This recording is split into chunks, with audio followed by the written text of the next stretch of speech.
9 वर्षदेखि आफ्ना मालिकलाई अस्पतालमा कुरिरहेकी काली, यही आँखा अनि यही पर्खाई विगत 9 वर्षदेखि उस्तै छ। ललितपुरको अल्का अस्पतालको गेटमा बसेर सबैतिर आँखा डुलाइरहेकी कालीलाई देख्दा जो कोहीले पनि सजिलै अनुमान लगाउन सक्छौं ऊ कसैलाई खोजिरहेकी छे। मालिक आउने पर्खाइमा अस्पतालको गेट अगाडि कुरिरहेकी कालीलाई के थाहा उनका प्रियजनले 9 वर्ष अगाडि नै संसार छाडिसके भनेर। 9 वर्ष अघि एकजना बिरामी अल्का अस्पतालमा भर्ना हुन्छन्। उनको अवस्था गम्भीर थियो। उनलाई C18 क्याबिनमा राखिन्छ। त्यो दिन उनीसँगै एउटा कालो कुकुर पनि अस्पताल आइपुग्छिन्। उनको नाम कोही कसैले राखेको थिएन। त्यो दिनदेखि उनलाई काली भनेर बोलाउन थालियो। युवक क्याबिनभित्र छिर्छन् र काली ढोका बाहिर उनको पर्खाइमा बसिन्। उनको आँखामा डर थियो अनि मनमा विश्वास। मानौ उनी सोचिरहेकी हुँदी हुन् कि जे भए पनि उनका मालिक यही क्याबिनबाट बाहिर आएर उनलाई सँगै घर लिएर जानेछन्। तर दुर्भाग्यवश ती मानिस कहिल्यै निको भएनन्। अस्पतालमै उनको निधन भयो। परिवारले उनको अन्त्येष्टिका लागि उनलाई लिएर गए। तर काली उनी त्यही बसिरहन्छन् जहाँ उनका मालिकले उनलाई अन्तिम पटक विदाई गरेका थिए। उनले अस्पताल छोड्नै मानिनन्। त्यो दिनदेखि कालीले एउटा दिनचर्या पालना गरिरहेकी छिन्।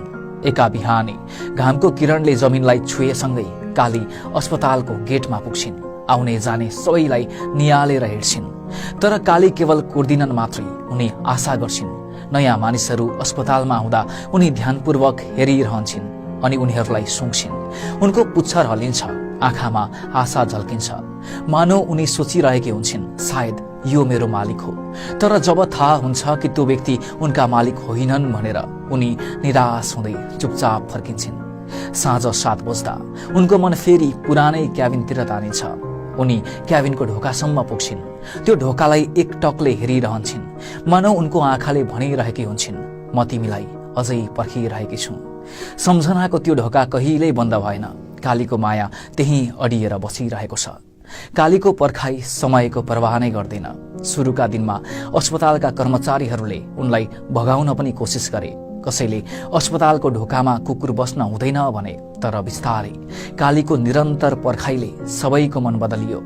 अस्पतालका कर्मचारीहरूले बिस्तारै महसुस गर्न थाले कि उनी दिन प्रतिदिन एउटै दिनचर्या पालना गरिरहेकी थिइन्। हरेक दिन उनी अस्पतालको ढोकामा बस्छिन्, हेरिरहन्छन्। मानौ उनलाई मालिक फर्कने विश्वासले एउटै दिनचर्या अपनाउन खटाइरहेको छ। अहिले उनी अस्पतालको परिवारको सदस्य जस्तै भएकी छिन्। अस्पतालका कर्मचारीहरू उनलाई माया गर्छन्। कालीलाई भोक लाग्दा क्यान्टिनमा गएर मायालु आँखाले हेर्छिन् र आफ्ना खुट्टाले इसारा गर्छिन्। उनको मलिन अनुहारले भन्छ, मलाई भोक लागेको छ। कालीले कहिल्यै कुनै भाषा बोलिनन्, तर उनले आफ्नो माया र पीडा सबैलाई महसुस गराइन् मनको भाषाले। अस्पतालका सुरक्षा गार्डहरू कालीलाई देखेर मुस्कुराउँछन्। बिरामी र तिनका परिवारले उनलाई स्नेहले हेर्छन्। धेरैले कालीको कथा सुनेका छन्, धेरैले उनको व्यथा सुनेका छन्। कालीसँग अहिले एउटा छोरी छिन्, सेतो र खैरो रङको कुकुर। त्यो कुकुर कहिलेकाहीँ उनलाई भेट्न आउँछिन्। उनीहरू अस्पताल बाहिर खेल्छन्, तर अस्पतालभित्र छोरी कहिल्यै आउँदिनन्। अस्पतालका कर्मचारीहरू भन्छन् उनको छोरीले पनि अस्पतालभित्र नआउने नियम मान्दछिन्। मानौ यो नियम कालीले सिकाएकी हुन्। कालीको जीवनभरिको त्यो प्रतीक्षा अस्पतालको प्रत्येक कुनामा महसुस गर्न सकिन्छ। उनका लागि त्यो अस्पताल केवल इटा र सिमेन्टको भवन मात्र होइन, यो उनको मालिकसँगको अन्तिम सम्बन्धको सेतु हो। त्यो क्याबिनको ढोका पुरानो हुँदैछ, तर कालीका लागि समय त्यही अडिरहेको छ। 9 वर्षदेखि यादहरू उस्तै ताजा छन् अनि सम्झना उस्तै गहिरो। हामीलाई लाग्न सक्छ कुकुरको हृदय यति गहिरो हुन्छ र? डाक्टर विशाल चौधरी एक पशु चिकित्सक भन्छन्, उनीहरूको एउटा त मेमोरी एकदमै स्ट्रङ हुन्छ। यो सेन्स भयो मान्छे भन्दा त एकदमै सेन्स तपाईँको टेस्ट ऊ एकदमै बढी नै हुन्छ होइन। हाम्रो मेमोरी चाहिँ तपाईँको के हुन्छ भनेपछि इपिसोडिक टाइपको मेमोरी हुन्छ, जुन कि आज गऱ्यौँ भोलि पनि सम्झिरहेको हुन्छौँ, पर्सि पनि सम्झिरहेको हुन्छौँ। तर डगको चाहिँ एसोसिएटिभ टाइपको मेमोरी हुन्छ कि त्यो मेमोरी के हो भनेपछि कुनै ठाउँमा कुनै टाइममा केही कुरोमा लिङ्कअप गरेर उनीहरूले त्यो सम्झिराख्ने हुन्छ। कालीका लागि यो अस्पताल उनको मालिकसँग जोडिएको अन्तिम सम्झना थियो, जहाँ उनको पर्खाइ जीवन्त छ। कालीको माया केवल विज्ञान होइन, यो भावना हो जुन तर्क र समयको दायरा भन्दा माथि छ। कालीलाई सायद थाहा छैन कि उनका मालिक अब कहिल्यै फर्कने छैनन् भनेर, तर उनी यो यथार्थलाई स्वीकार गर्न पनि त सक्दिनन्। उनी केवल माया गर्न जान्दछिन्, प्रतीक्षा गर्न जान्दछिन्। कालीका लागि अलका अस्पताल त्यो पवित्र ठाउँ हो जसलाई उनका मालिकले अन्तिम गन्तव्य बनाएका थिए, जहाँ उनका मालिकले उनलाई अन्तिम पटक भेटेका थिए। त्यो क्याबिन र त्यो ढोका उनको जीवनको सबैभन्दा ठूलो सम्झना हो। 9 वर्ष जति समय बित्दै गयो, उनको प्रतीक्षा अझ गहिरो हुँदैछ। प्रत्येक बिहान उनको आशा फेरि जाग्छ। साँझमा उनी आफ्नै सम्झनाको संसारमा हराउँछिन्। तर समय सधैँ उस्तै रहँदैन। यो 9 वर्षमा धेरै कुरा बदलिएका छन्।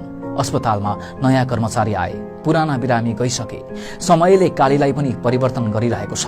उनको कालो रौं अहिले केही सेतो भएका छन्। उनका आँखामा पहिलेको जस्तो चमक छैन अनि उनी अलिक ढिला हिँड्छिन्, तर उनको पर्खाइ अझै उस्तै छ। उनी बुढी भएकी छिन्, तर उनको प्रेम कहिल्यै पुरानो भएन। उनका लागि यो अस्पताल मन्दिर जस्तै हो अनि त्यो क्याबिन एक पूजा स्थान जस्तै। आज पनि जब कालीको आँखाले त्यो क्याबिनतिर हेर्छ, जब उनको पुच्छरले नयाँ आशाको संकेत गर्छ, यसले आफ्ना प्रियजनप्रतिको माया र उसको अभावमा कोरिएको पर्खाइको कथा नै लेखिदिन्छ। कालीको कथा कुनै कहानी होइन, आज पनि उनको पर्खाइ अलका अस्पतालको गेटमा देख्न सकिन्छ। काली जस्तै माया गर्ने हृदय संसारमा बिरलै पाइन्छन्। उनका लागि प्रतीक्षा केवल समय होइन, यो उनको माया र विश्वासको प्रतीक हो। हामीलाई थाहा छैन कालीको यो प्रतीक्षा कहिलेसम्म चल्नेछ, तर हामीलाई यति थाहा छ उनको माया कहिल्यै सकिने छैन। काली अस्पतालको गेटमा बसेर अझै प्रतीक्षा गरिरहेकी छिन्। उनका आँखामा अझै उही प्रश्न छ, के मेरो मालिक आज फर्किएलान्? हवस् त, यस्तै खोजमूलक भिडियोका लागि डिस्कभर नेपाल हेर्दै गर्नुहोला। नमस्ते।